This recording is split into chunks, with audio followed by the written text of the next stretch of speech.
তালের বড়া বানানোর বেশ অনেকগুলোই পদ্ধতি আছে, বাট এই পদ্ধতিতে তালের বড়া বানালে ভিতরটা হবে ভীষণ সফট আর বাইরেটা হবে একদম মুচমুচে। এই রেসিপিটা দেখলে যে কেউ খুব সহজে তালের বড়া বানিয়ে নিতে পারবে। চলো বন্ধুরা, রেসিপিটা শুরু করব। রেসিপিটাকে পারফেক্টলি করার জন্য থাকছে অনেক টিপস অ্যান্ড ট্রিক। আচ্ছা, ড্রিম কিচেন উইথ ভিলেজ ফুডের নতুন একটা রেসিপিতে তোমাদের সবাইকে স্বাগত জানিয়ে আমার নতুন রেসিপিটা শুরু করছি।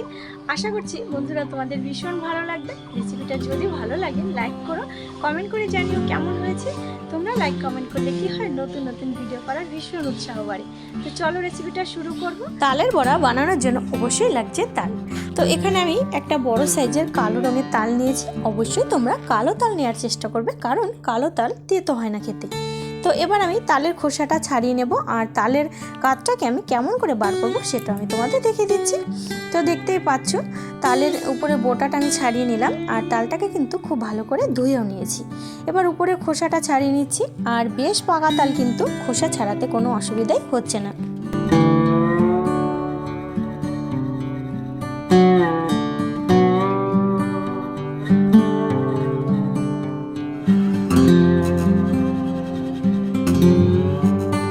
খোসাটা ছাড়ানোর পরে এবার দেখতেই পাচ্ছ আমি তালের আঠিগুলোকে একটু হালকা করে জলে ছিটে দিয়ে একটু নরম করে নিচ্ছি। এতে কি হবে, তালের কাঠটা খুব তাড়াতাড়ি বেরিয়ে আসবে।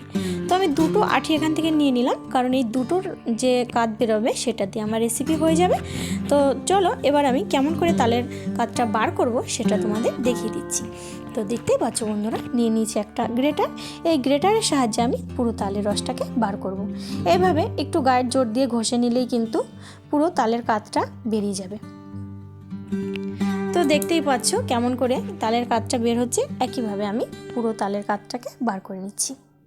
তো একটা আঠি অনেকটাই তালের কাঠ হয়েছে, তো অপর আঠিটাও আমি একইভাবে তালের কাঠটা বার করে নেব। এর মধ্যে আমার পুরো তালের কাঠটাকে বার করা হয়ে গেছে। তো এখন আমি কি করব, এই তালের কাঠটাকে ছেঁকে নেব, কারণ এর মধ্যে হালকা করে একটু আঁশ রয়েছে। যে তালের আঁশ, আঠির উপর যে আঁশ থাকে সেটা কিন্তু রয়েছে। তো সেটা যদি মুখে পড়ে তাহলে কিন্তু তালের বড়া খেতে ভালো লাগবে না। তার জন্য আমি তালের কাঠটাকে ছেঁকে নেব। তো দেখতেই পাচ্ছ দিয়ে দিলাম একটা কাপড়ের মধ্যে, সুতির কাপড় নিয়েছি। তো এবার আমি দেখো খুব ভালো করে পেঁচিয়ে নিলাম। এবার এইভাবে চাপ দিয়ে খুব ভালো করে তালের কাঠটাকে বার করে নেব।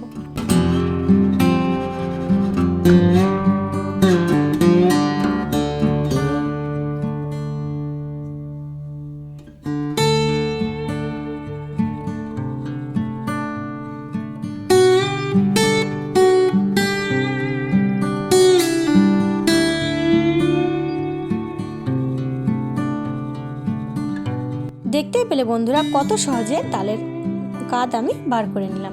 এবার রেসিপিটা বানাবো। প্রথমে একটা পাত্র নিলাম, এর মধ্যে দিয়ে দেবো চালের গুঁড়ো। হ্যাঁ বন্ধুরা, আজ আমি বেশিরভাগটা চালের গুঁড়ো দিয়ে তালের বড়াটা বানাবো। এটা কিন্তু একটা অন্যরকম স্বাদ হয় খেতে। তোমরা অবশ্যই রেসিপিটা বাড়িতে ট্রাই করবে। তো প্রথমেই দেখতে পাচ্ছ আমি 4 থেকে 5 চামচ দিয়ে দিলাম চালের গুঁড়ো, আর দিয়ে দিলাম 2 চামচ ময়দা। তো এই চালের গুঁড়োটা কিন্তু আমি বাড়িতে বানিয়ে নিয়েছি। আতপ চালের গুঁড়ো তোমরা দোকান থেকে কিনেও নিয়ে আসতে পারো। আর দেবো সুজি। তো এখানে আমি 2 চামচ সুজি দিয়ে দেবো।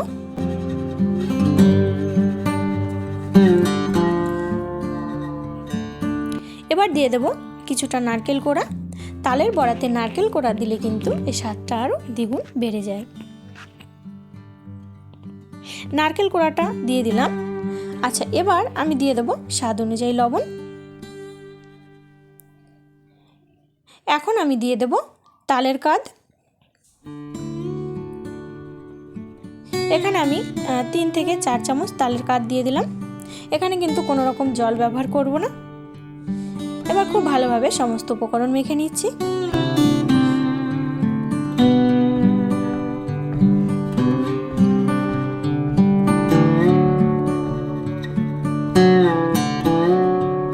আচ্ছা, এবার দিয়ে দেবো আমি পরিমাণ মতো চিনি। তো এখানে তোমরা যেমন মিষ্টি খাবে সেই বুঝে কিন্তু চিনিটা দেবে। চিনিটা দেওয়ার পরে খুব ভালোভাবে মেখে নেব।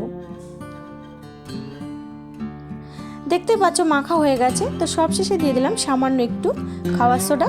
তো এটা দিলে কি হবে, বড়াটা ভীষণ সফট হবে ভেতরটা, তো এর জন্য আমি এই বেকিং সোডাটা দিলাম। এবার এই ব্যাটারটা মাখিয়ে 5 মিনিটের জন্য রেখে দেবো, কারণ এর মধ্যে সুজি আছে, চিনি আছে, তার জন্য। তো ওদিকে ব্যাটারটা নরম হতে থাক, ততক্ষণ আমি উনুনটা ধরিয়ে কড়াই বসিয়ে কড়াইতে দিয়ে দিলাম সাদা তেল।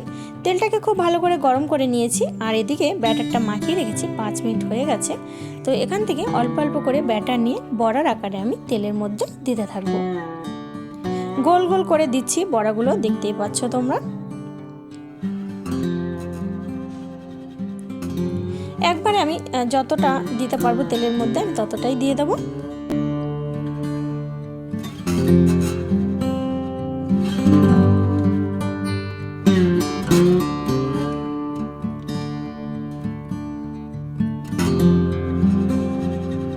আর উনুনের আঁচটা কিন্তু হালকা রাখবে, মিডিয়াম রাখবে, না হলে কি হবে বড়াটা উপর দিয়ে লালচে কালার চলে আসবে, ভেতরটা কিন্তু কাঁচা থাকবে। যেহেতু এটা আমি চালের গুঁড়ো বেশিরভাগ দিয়েছি, সুজি দিয়েছি, তার জন্য হালকা আঁচে বড়াটাকে ভাজতে হবে।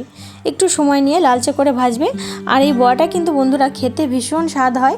তো তোমরা অবশ্যই এভাবে চালের গুঁড়ো দিয়ে একবার তালের বড়া বানিয়ে বাড়িতে খেয়ে দেখো।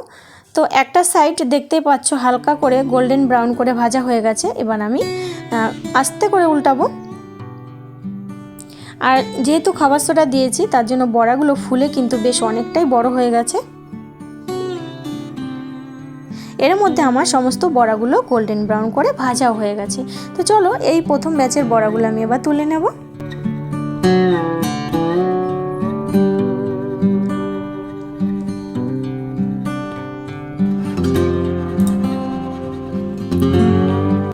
একইভাবে বন্ধুরা দ্বিতীয় ব্যাচের বড়াগুলো ভেজে নেব।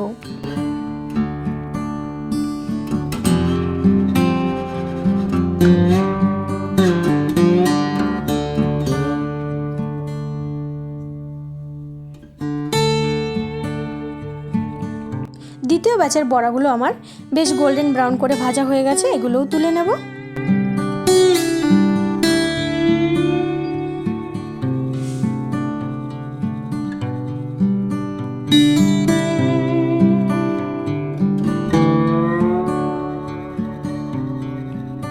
এরই মধ্যে বন্ধুরা আমার সমস্ত তালের বড়া কিন্তু ভাজা হয়ে গেছে। তো আওয়াজটা শুনেই বুঝতে পারছো কতটা মুচমুচে হয়েছে বড়াটা। তো ভেতরটা কিন্তু ভীষণ সফট আর বাইরেটা মুচমুচে হবে। এইভাবে যদি চালের গুঁড়ো বেশি দিয়ে তোমরা তালের বড়া বানাও, আর খেতেও দারুণ হবে।